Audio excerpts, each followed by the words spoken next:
Today you're going to practice drawing some different active figures in the style of Keith Haring. A lot of kids tell me, Miss Aram, I'm not very good at drawing people. I can only draw stick figures. If you can draw a stick figure, then you are in luck because that is the perfect place to start a Keith Haring inspired drawing. If you can draw a stick figure, then you can take that stick figure and draw a very simple contour line around it.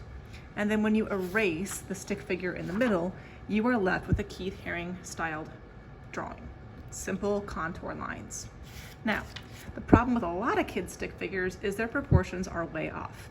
A lot of kids draw their stick figure's body super long, their legs very short, and their arms also very short. And for some reason, they all look like they're doing the starfish move. If you can change the proportion and make your body a little bit shorter and give yourself much longer legs and longer arms, that is a really good start. And you can also add hips. So if you draw a simple line kind of at the bottom of the body, it spaces those legs out a little bit more and it makes it look a little bit more realistic, like hips would be. And speaking of hips, those are one of your body's joints. And if you can add joints to your body, places where your bone meet bone and it bends, that will help you to create a much more realistic figure that's not just standing still with its arms out. So if you think about the hip joints, the knee joints, your ankle joints, in your arms, you have your shoulders, your elbows, and your wrists, and all of those things can bend. And if you can take kind of that straight line and break it up into maybe 3 lines, you can bend the lines in different directions to create a much more dynamic person that could hopefully do pretty much any pose you can think of. So when you're drawing today, think stick figure, but think, okay, hips, knee, ankle, shoulder, elbow, wrist, and how can I make those things bend to create the action that I'm looking for? You will be able to use your Chromebook today, and I would encourage you to maybe look up your sport or your activity and even type in like clip art, because that will help give you sometimes a more simplified version of what you're looking for. And if you type in basketball, think about, is the person shooting? Are they dribbling? Kind of what action specifically are they doing within your activity? Because that will give you some different ideas. But once you have an idea or kind of an inspiration, then you can try to draw that in stick figure form and in Keith Haring contour form on your paper. Keep in mind today that what you're working on is a sketch, a rough draft. This is not your final artwork. So while it is important to take your time and do your best, don't get caught up on all the tiny little things that you're finding wrong. You're just trying to get the overall idea down on paper, not perfect every last thing. Eventually, you'll be redrawing this on a different sheet of paper. So again, this is just a practice, just a sketch. Once you have your stick figure, then you're going to simply draw a contour line around kind of the bones that you've already drawn.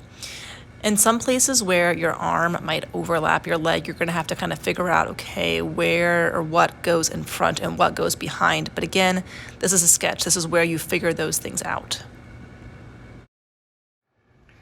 Now, once you erase that inner part, you might look and say, this looks kind of weird. So I can go back and I can fix things. To me, the body looks a little bit skinny, so I can maybe kind of connect this part up to make it a little bit wider. This part of the leg maybe looks a little bit too thin, so maybe I kind of straighten that out. And keep in mind, this is just a sketch. So this does not need to be perfect. This is just kind of like a practice drawing. I'm just trying to kind of get my proportions right and just get the overall action right.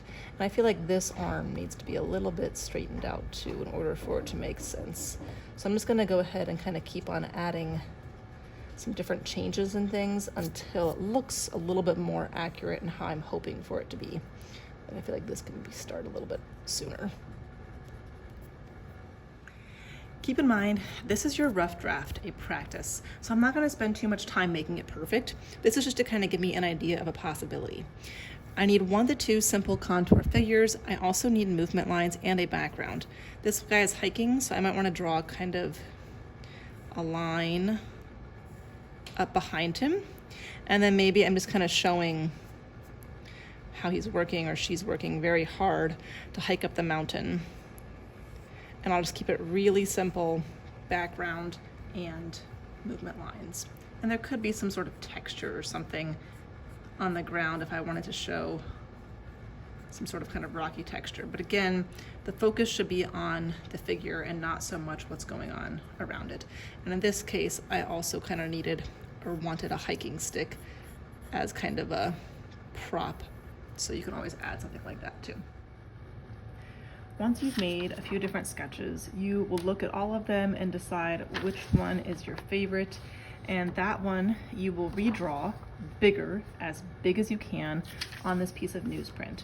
Newsprint is pretty thin. If you make a mistake and you don't like the front, you can always flip it over and use the back. But you want to make sure that whatever you're drawing is really, really big on here.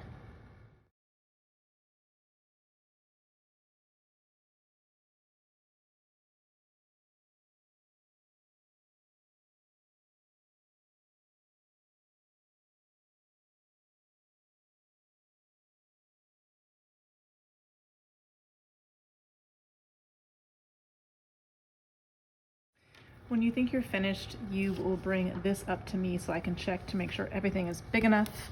If everything looks good, then we will apply a piece of tape on the top. It's okay if it covers up part of your design because you can see it. And we will attach it to a styrofoam printing plate. And then we will begin transferring your design during the next class. And we'll make sure that your name gets written on the back of your printing plate, as well as your class code. And you can also help me out by writing your number that you sit at your table.